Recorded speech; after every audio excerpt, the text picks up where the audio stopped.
کم تری جزوش حیات کشتے. حضرت موسیٰ علیہ السلام کی جو گائے تھی وہ قربان شدہ گائے تھی، اسی لیے اس کو قربان کیا گیا، اس کو اس قربانی کے لیے ہی پیدا کیا گیا تھا، اور اس کا ایک معمولی جز تھا، جیسے کہا گیا فَقُلْ نَضْرِبُوهُ بِبَعْضِهَا كَذَلِكَ يُحْيِي اللَّهُ الْمَوْتَى وَيُرِيكُمْ آيَاتِهِ لَعَلَّكُمْ تَعْقِلُونَ. سورہ البقرہ آیت نمبر 73 وہ گائے کاٹنے کے بعد گائے کا ایک حصہ اس قتل ہونے والے آدمی کے اوپر مارو، وہ مارنے کے بعد وہ آدمی زندہ ہو جائے گا اور اپنے قاتل کا پتہ بتائے گا. اس کی طرف آپ اشارہ کر رہے ہیں. بر جہیدہ کشتا زاسے بش زجا در خطاب اضربوہ بازہا. اب یہاں پر وہ کلمات بھی استعمال کر لیے قرآن مجید کی. آپ اس کی چوٹ سے مردہ جگہ سے اڑ گیا، اس کو اضربوہ بازہا کے حکم کے مطابق.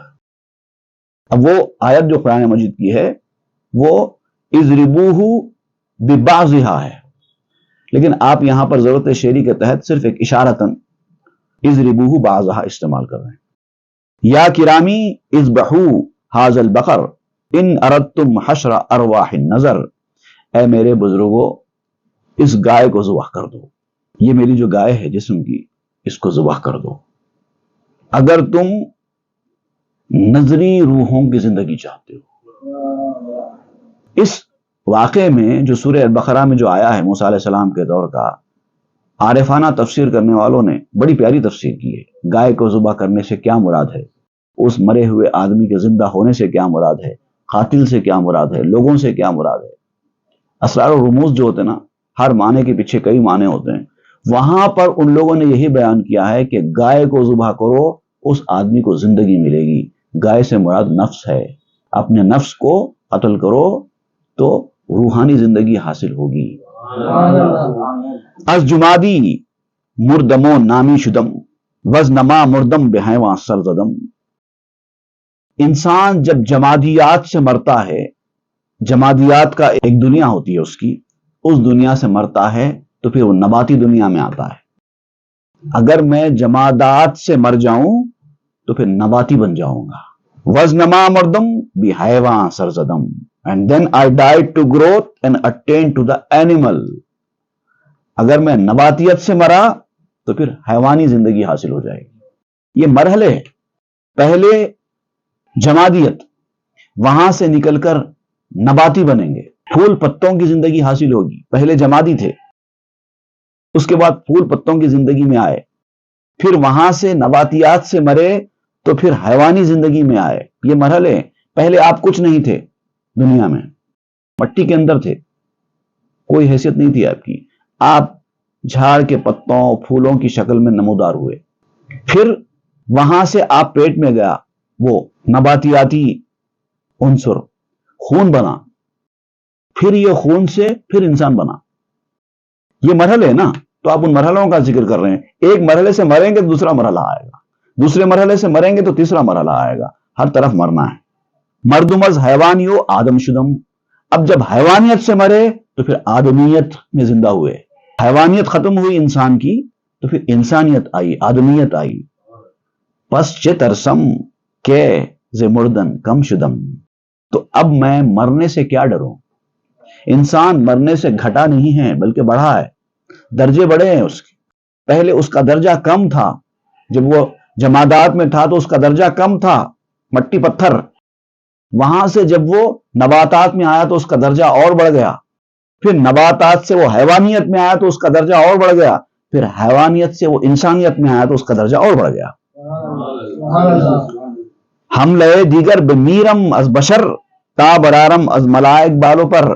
پھر جب وہ دوسری مرتبہ بشریت سے مرے گا تو پھر فرشتوں کی صفات حاصل ہوگی، اور پھر وہ فرشتوں کے بالوں پر نکال کر فضاؤں میں اڑے گا. وز ملک ہم بایدم جستن زجو کل شیء حالک الا وجہہ. اور پھر آپ کہتے ہیں کہ فرشتوں سے بھی مر کے اپنی فرشتوں والی نہر کو بھی کود جانا چاہیے، کیونکہ فرشتے بھی بہرحال مخلوق ہیں، وہ بھی فانی ہے. اللہ کی ذات کے سوا کوئی چیز باقی نہیں ہے. اب وہاں سے بھی مرنا ہے مار کے اللہ کی ذات میں فنا ہو کر باقی باللہ بننا ہے، باقی رہنا ہے تو اس کی ذات میں فنا ہونا ہے۔ بار دیگر از ملک قرباں شوم آنچ اندر وہم ناید آ شوم، پھر اس کے بعد میں فرشتوں کی ملکیت سے بھی قربان ہو جاؤں گا، اور یہ مرحلہ انسان کی عقل میں نہیں آ سکتا، وہ مرحلہ حاصل کر لوں گا۔ یہ سب ایک اسٹیج سے دوسرے اسٹیج سے مرتے مرتے مرتے مرتے انسان جاتا ہے۔ پس عدم گردم عدم چوں ارغنون گو عدم کننا الیہ راجعون، پھر میں عدم بن جاؤں گا، اپنا پورا ایگزسٹنس ختم کر لوں گا، ان ایگزسٹنس کی دنیا میں چلا جاؤں گا۔ ایک عدم ارغنون نام کا ایک باجا ہے، ایک قسم کا باجا ہے جس کے بارے میں ہے کہ افلاطون اس کو ایجاد کرنے والا تھا۔ تو باجے کی طرح میں عدم میں چلا جاؤں گا، اور پھر یہ میرا جو باجا ہے مجھ سے کہنے لگے گا انا الیہ راجعون، ہم سب اس کی طرف لوٹنے والے ہیں۔ مرگ داں کا اتفاق امت است، کعب حیوانی نہاں در ظلمت است، موت کی حقیقت کو سمجھو۔ تمام لوگوں کا اس بات پہ اتفاق ہے کہ آب حیات، ایٹرنل لائف، جس کے بعد کوئی موت نہیں ہے، وہ صرف تاریکی میں پوشیدہ ہے، روشنی میں نہیں ہے۔ اسی لیے کہا جاتا ہے اپنے راتوں کو بیدار کرو، دن میں نہیں۔ رات میں روحانی والدگی حاصل ہوتی ہے، رات میں روحانی ترقی حاصل ہوتی ہے، اور رات میں ہی انسان کی حقیقتیں، اصلیتیں کھل کے آتی ہیں۔ اچھا آدمی بھی رات میں دکھائی دیتا ہے، اچھا ہے، برا آدمی بھی رات میں دکھائی دیتا ہے، برا ہے۔ دن میں تو سب ایک جیسے ہیں، دن میں اچھا آدمی برا آدمی سب ایک جیسے ہیں، رات میں پتہ چلے گا۔ ہم چو نیلوفر بروزی طرف جو، ہم چو مستسقی حریص و آب جو، نیلوفر کی طرح نہر کے کنارے پر جا کر اگ جا، فنا کر لے اپنی ہستی کو، اور پھر ایک نیلوفر پھول کی طرح اگ جا کر۔ وہ پانی کے کنارے پہ اگتی ہے، نیلوفر نام کا جو پھول ہے، دریا میں پانی کے کنارے پر وہ پھول اگتا ہے۔ جو استسقاء کا مریض جس طرح سے پانی تلاش کرتا ہے، اور جس کا دیوانہ ہوتا ہے پانی کا، انجام کی فکر کیے بغیر بس پانی پانی کرتا رہتا ہے، عاشق کو ویسا حریص ہونا چاہیے، ویسا لالچی ہونا چاہیے اپنے عشق میں اور اپنے مقصد میں۔ بس مجھے میرا مقصد حاصل کرنا ہے، چاہے اس کے لیے کچھ بھی ہونا پڑے تو کروں گا، کسی نقصان کی پرواہ نہیں کروں گا، یہ جاتا ہے جائے، وہ جاتا ہے جائے، بس مجھے میرا مقصد حاصل ہونا ہے۔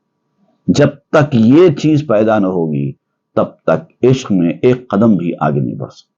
مرگ او آبست او جویائے آب می خورد واللہ اعلم بالصواب، عاشق کی موت بالکل اسی طرح ہے جیسے کہ استسقاء کے مریض کی موت پانی ہے، حالانکہ پانی زندگی دینے والی چیز ہوتی ہے۔ وَجَعَلْنَا مِنَ الْمَاءِ كُلَّ شَيْءٍ حَيٍّ، ہم نے ہر چیز کو پانی سے زندہ رکھا ہے، زندگی ہے پانی میں۔ لیکن جب مریض آدمی ہو جاتا ہے تو یہی پانی اس کے لیے موت کا سبب بن جاتا ہے، اور وہ مریض پانی پینے کی ہی خواہش رکھتا ہے، اور یہ جانتے ہوئے بھی کہ پانی اس کی موت کا سبب بھی بن سکتا ہے، وہ پیتا ہی چلا جاتا ہے۔ اللہ تعالیٰ بہتر جانتا ہے ایسا کیوں ہوتا ہے۔ اے فسردہ عاشق ننگی نمت، کوز بیم جاں ز جانا میرمت، اے شرمندہ ہونے والے، نمدے والے، شرمندی کا لباس پہننے والے انسان، اے ٹھٹرے ہوئے عاشق،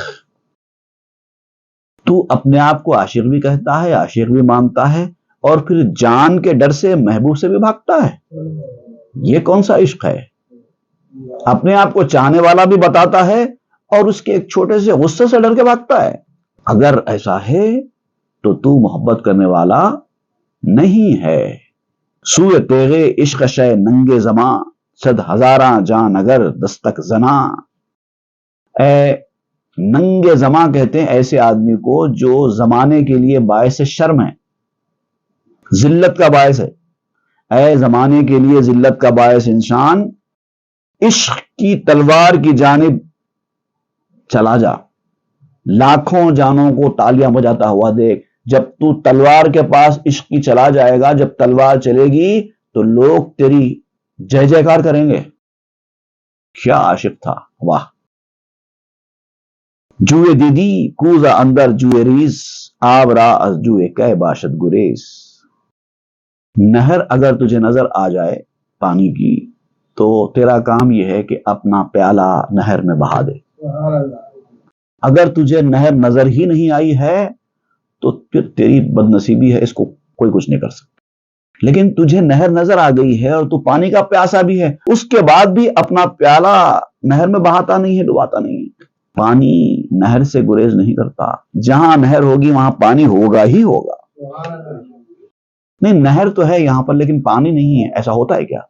اگر پانی نہیں ہے تو نہر بولیں گے تھوڑی، اس کو بہا دو. آب کوزا چون دراب جو شود، محو گردد درویو چون او شود. پیالے کا پانی جب نہر کے پانی میں مل جاتا ہے، اس میں فنا ہو جاتا ہے، تو کیا ہوتا ہے؟ آپ کے پاس ایک پیالہ ہے، اس کے اندر تھوڑا سا پانی ہے، تھوڑا سا، اور ایک نہر ہے سامنے بہ رہی ہے، اور آپ اپنا پیالہ لے کر کھڑے ہیں. تو آپ کے پیالے کے اندر جو پانی جیسا پانی ہے ویسے ہی رہے گا، اور ایک وقت کے بعد تو وہ بھی خراب ہو جائے گا. ٹھہرا ہوا پانی مختصر مقدار میں کب تک اچھا رہتا ہے؟ ایک وقت کے بعد اس کے اندر بھی بدبو ہو جائے گی، کیڑے پڑ جائیں گے، خراب ہو جائے گا، پھینکنے کے قابل ہو جائے گا. تو آپ کہتے ہیں کہ اگر تم کو اپنے پانی کو ہمیشہ ہمیشہ کے لیے اچھا کر دینا ہے تو بہتے ہوئے پانی کے نہر میں ڈال دو. وہ پانی کبھی خراب نہیں ہوگا، اس میں فنا ہو جاتا ہے پیالے کا پانی، اور پھر وہ پانی بھی نہر بن جاتا ہے. اب اس پانی کو دیکھ کر لوگ کہتے ہیں کہ یہ نہر ہے. وصف او فانی شود ذاتش بقا، زی سپس نئے کم شود نئے بدلقا. اس کا وصف بھی، اس پیالے کے پانی کا وصف بھی جو کہ فانی تھا، نہر کی ذات بن جاتی ہے. تو جیسے ذات فانی نہیں ہوتی، باقی ہوتی ہے، ویسے ہی وہ پانی بھی فانی نہیں رہتا، باقی بن جاتا ہے. اب اس کے بعد نہ وہ گھٹتا ہے، نہ وہ خراب ہوتا ہے، نہ وہ بدصورت بنتا ہے، نہ بدبودار بنتا ہے، ہمیشہ ہمیشہ کے لیے اچھا ہو جاتا ہے. خیش را بر نخل او آویختم، عذر آن را کے ازو بگریختم. اب یہ عاشق کہتا ہے کہ اب اتنا سب کچھ جان لینے کے بعد میں نے اپنے آپ کو کھجور کے درخت پر لٹکا دیا ہے. مطلب اپنے آپ کو اس کے حوالے کرنے کا فیصلہ کر دیا ہے، اور جا کر وہ اپنے آپ کو سرنڈر کر دیتا ہے. عذر آرا کے ازو بے گریختم، اور یہ اسی وجہ سے ہے جو میں کر رہا ہوں، اس میری غلطی کی وجہ سے کہ میں اس سے بھاگا تھا. اب یہ مجھ سے جب غلطی ہوئی تھی نہیں ہوئی تھی، اب یہ دوسرا چیپٹر ہے، اب وہ ختم ہو گیا. وہ پہلے تھا جب اس کے اوپر الزام لگایا گیا تھا تو اس کے پاس چانس تھا کہ اپنے الزام کو غلط ثابت کریں اور اپنے آپ کو بے قصور ٹھہرائیں. یہ اس وقت کا حال تھا. اب یہ حال نہیں ہے اپنے آپ کو قصوروار کہنا یا بے قصور منوانا، اب وقت نہیں ہے. اب چونکہ اس کا بھاگنے کا قصور ہوا ہے، اب یہی اس کی غلطی ہے، تو اس کو یہی ایک معذرت کا، یہی اپولوجائز کرنے کا طریقہ ہے کہ اپنے آپ کو سرنڈر کر دے. ہم چگوئے سجدہ کن بروئے سر، جانب آن صدر شد با چشم تر. جیسا کہ بال ہوتا ہے نا اسپورٹس مین کے ہاتھ میں، کوئی بھی گیم کھیلو آپ، اس کے اندر ایک بال ہوتا ہے، ایک بیٹ یا ریکٹ ہوتا ہے جس سے اس کو مارتے ہیں، اور بال کی کوئی مرضی نہیں چلتی، ادھر مارے چلا جاتا ہے.